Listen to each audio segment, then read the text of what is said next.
ನಿಮ್ಮ ಹೆಸರೇನಮ್ಮ? ದೇವಮ್ಮ. ದೇವಮ್ಮ. ಎಷ್ಟು age? 54 sir. ಯಾವ ಊರು? ಬೊಮ್ಮನಹಳ್ಳಿ, ಶಿಡ್ಲಘಟ್ಟ ತಾಲೂಕು. ಓಕೆನಮ್ಮ. ಸೊ ನನಗೆ ಭಾರಿ ಖುಷಿ ಆಯಿತು. ನಿಮಗೆ ಕೋಲನ್ ಕ್ಯಾನ್ಸರ್ ಆಗಿದ್ರಿಂದ ನಿಮ್ಮ ಸಿಸ್ಟರ್ನೆಲ್ಲ ಬಂದು ಇಲ್ಲಿ ಟ್ರೀಟ್ಮೆಂಟ್ ತಗೊಂಡ್ರಿ. ನಮ್ಮಲ್ಲಿ ಟ್ರೀಟ್ಮೆಂಟ್ ತಗೊಂಡಾಗ ಏನೇನಿದ್ರು ನೀವು ಹೇಳ್ಬಿಡಮ್ಮ ಇವರಿಗೆ. ಸರ್ ಅವ್ರಿಗೆ ಫಸ್ಟ್ ಬಾತ್ರೂಮ್ ಹೋಗತ್ರ ತುಂಬಾ ಕಷ್ಟ ಇತ್ತು. ಮತ್ತೆ ಊಟ ಮಾಡಿದ ತಕ್ಷಣ ಬಾತ್ರೂಮ್ ಹೋಗ್ಬೇಕು ವಾಶ್ರೂಮ್ಗೆ.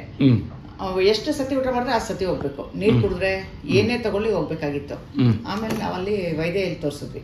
ಅಲ್ಲಿ ತೋರ್ಸಿದ್ರೆ ಆಪರೇಷನ್ಗೆ ಇದ್ ಮಾಡಿದ್ರು. ಕೀಮೋ ರೇಡಿಯೇಷನ್ ಎಲ್ಲ ಕೊಟ್ವಿ. ಆಮೇಲೆ ಮತ್ತೆ ಏನಾದ್ರು ಆಪರೇಷನ್ ಆದ್ಮೇಲೆ ಇಲ್ಲ ಪೈಪ್ ಹಾಕ್ತಿವಿ, ಬಾತ್ರೂಮ್ ಹೋಗತ್ರ ಕ್ಲೋಸ್ ಮಾಡಿಸ್ತೀವಿ ಅಂತಂದ್ರು. ಸರಿ ಅಂತ ಅದಕ್ಕೂ ಒಪ್ಕೊಂಡ್ವಿ. ಮತ್ತೆ ಇವತ್ತು ಅಡ್ಮಿಟ್ ಮಾಡ್ಬೇಕು, ಅದು ಎಲ್ಲೆಲ್ಲಿ ಸ್ಪ್ರೆಡ್ ಆಗಿದೆ ಗೊತ್ತಿಲ್ಲ, ನಮ್ಗೆ ಆಗುತ್ತೋ ಇಲ್ವಾ ಅಂತ ನಾವ್ ಹೇಳಕ್ಕಾಗಲ್ಲ ಅಂದ್ಬಿಟ್ರು ಸರ್. ಆವಾಗ ನಮ್ಮ ಮನೆಯವ್ರಿಗೆ ಫೋನ್ ಮಾಡಿದೆ, ಆಫೀಸಲ್ಲಿ ಇದ್ರವ್ರು.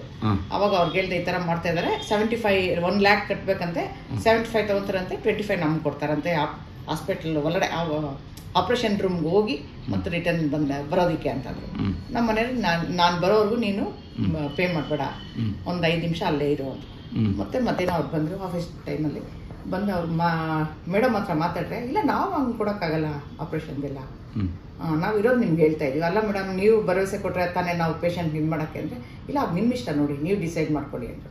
ಮತ್ತು ನಮ್ಮ ಮನೆಯವ್ರು ಬೇಡ ಬಾರಮ್ಮ, ನಾವು ಸೀದಾ ಅಲ್ಲಿ ಹೋಗೋಣ ಅಂತ ನಾವು ನೆಕ್ಸ್ಟ್ ಸೀದಾ ಮಾರನೇ ದಿನನೇ ನಿಮ್ದು ಅಪಾಯಿಂಟ್ಮೆಂಟ್ ತಗೊಂಡು ಇಲ್ಲಿ ಬಂದಿದ್ದು ಸರ್. ಮಾರನೇ ದಿನನೇ ನಮ್ಗೆ ನೀವು ಅವತ್ತೇ ಸಿಕ್ಕಿದ್ರಿ. ಅದು ಆಗಸ್ಟ್ 8 ಎಷ್ಟೋ ಇದೆ ಸರ್. ತಿಂಗಳು ಬಂದು ತಗೊಂಡೋಗಿ ಅವ್ರಿಗೆ ಕೊಡ್ತಾ. ಓಕೆನಮ್ಮ. ಈಗ ಹೇಳ್ರಮ್ಮ, ಮೊದಲು ನೀವು ಬಂದಾಗ ಹೆಂಗಿದ್ರಿ? ಎಷ್ಟೋ ದಿನ ಒಳ್ಳೇದಾಗತ್ತಮ್ಮ. ಹೇಳಮ್ಮ,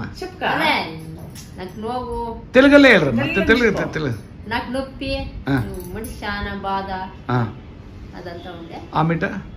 ఆమెకి ఈతకొచ్చి వద్ద తీసుకున్నాక మంచి నెమ్మది అయింది. నొప్పి తక్కువైంది. 15 ಡೇಸ್ಗೆ ಕಮ್ಮಿ ಆಗಿದೆ ಸರ್. 15 ಡೇಸ್ಗೆ ಆಮೇಲೆ 1 ತಿಂಗಳಿಗೆ ಕೆಳಗಡೆ ಕೂತ್ಕೊಂಡು ಓಡಾಡೋದು ಎಲ್ಲ ಮಾಡ್ತಾ ಇದ್ದಾರೆ. ಆಗ್ತಾ ಇರಲಿಲ್ಲ, ಮಲ್ಕೊಂಡೇ ಇರ್ಬೇಕಾಗಿತ್ತು. ಆಮೇಲೆ ಮಲ್ಕೊಂಡಾಗಿರೋದ್ರೆ ಕೂತ್ಕೊಳ್ಳಂಗೆ ಎಷ್ಟು ದಿನಕ್ಕೆ ಕೂತ್ಕೊಂಡ್ರಿ? 1 ತಿಂಗಳಾದ್ಮೇಲೆ. ನನಗೆ ಭಾರಿ ಖುಷಿ ಆಯ್ತು. ಈಗ ನಿಮ್ಮ ಸ್ಕಿನ್ ಎಲ್ಲ ನಿಮ್ಮ ಕಾಲ ನೋಡಿದ್ರೆ ಎಷ್ಟು ಚೆನ್ನಾಗಿ ಕಾಣಿಸುತ್ತೆ.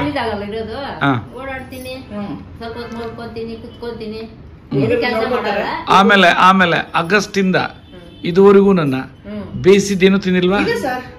ಏನು ತಗೊಂಡಿಲ್ಲ. ಶುಂಠಿ ಬೆಳ್ಳುಳ್ಳಿ ಬೇಯಿಸಿರೋ ನೀರು, ಅದು ಆಯ್ತು. ಊಟ ಏನೂ ಇಲ್ಲ ಸರ್. ಊಟದಲ್ಲಿ ಏನೇ ತಿಂದ್ರಮ್ಮ ಹೇಳ್ರಿ ನೋಡೋಣ. ಹಂಗಿಲ್ಲ, ಅವರೇ ಹೇಳಿ. ಆಮೇಲೆ ಅಗಸೆ ಬೀಜ, ಮಜ್ಜಿಗೆ, ಅದು ಬೆಳಗ್ಗೆ ಒಳ್ಳೆ ಬೇಳೆ ಸೊಪ್ಪು ಸೊಪ್ಪು ಇರ್ಲಿ ಅದು ಶುಂಠಿ ಆಯ್ತು. ಆಮೇಲೆ ಇದು ABC ಜ್ಯೂಸು. ಆಮೇಲೆ ಇದಮ್ಮ ಏನಂತಾರೆ, ಕಡಲೆ ಬೀಜ ನೆನೆಸಿದ್ದು, ಖರ್ಜೂರ ಪೇಸ್ಟ್ ಮಾಡಿದ್ದು, ಅದು ಡೈಲಿ ತಗೊಳ್ತೀರಿ. ಎಕ್ಸಲೆಂಟ್ ಅಮ್ಮ. ಆಮೇಲೆ ಫ್ರೂಟ್ಸ್ ಏನೇನು ತಗೊಳ್ತಾ ಇದ್ರಿ?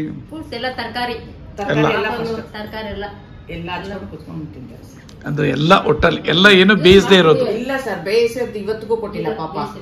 ನೋಡಮ್ಮ, ಈ ಸರಿ ಸಿದ್ದು ಈ ಕ್ರಿಕೆಟ್ ಅವರು ಅದೇ ಪ್ರಚಾರ ಮಾಡಿದ್ರು. ಅದೇನಂದ್ರೆ ಅವರು ಅಷ್ಟೇ ಬೇಯಿಸದೇ ಇರೋ ಆಹಾರನ ಪ್ರಚಾರ ಮಾಡಿದ್ದಾರೆ. ಅವ್ರ ಹೆಂಡತಿ ಹಿಂಗ್ ಸರಿ ಹೋಯ್ತು ಅಂತ. ಇದು ನಾನು ಎಷ್ಟು 2017ರಿಂದನೇ ಹೇಳ್ತಾ ಇದ್ದೀನಿ. ಇದು ವಿಜಯ್ ಸಂಕೇಶ್ವರ್ ಸಾಹೇಬ್ರು ಇದ್ದಾರಲ್ಲ, VRL ಚೇರ್ಮನ್ ಸಾಹೇಬ್ರು, ಅವ್ರು ನನಗೆ ಹೇಳಿದ್ದು.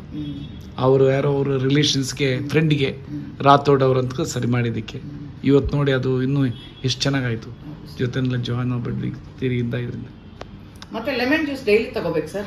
ಡೈಲಿ ತಗೊಂಡ್ರೆ ಒಳ್ಳೇದಮ್ಮ. ನಾವು ಎಲ್ಲ ತಗೊಳ್ಬಹುದು.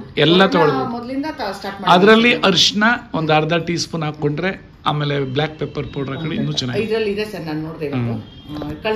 ವೆರಿ ಗುಡ್ ಅಮ್ಮ, ನನಗೆ ಭಾರಿ ಖುಷಿ ಆಯ್ತು. ಎಕ್ಸಲೆಂಟ್ అమ్మ. ఫస్ట్ లో వచ్చినప్పుడు ఈ హాస్పిటల్ కి నేను 100 ఏళ్ళు బతికినాలమ్మా. నువ్వు ఏం చేయకూడదు. నువ్వు ఎవరు చెప్పింది? మీరే సార్. మీరు అట్లే ఉండారు చూడండి. ఇప్పుడు ఎంత బాగుండారంటే నాకే ఖుషి అవుతుంది. మీ స్కిన్, మీ ఫేస్ అంతా చూస్తే. థ్యాంక్స్ అమ్మా.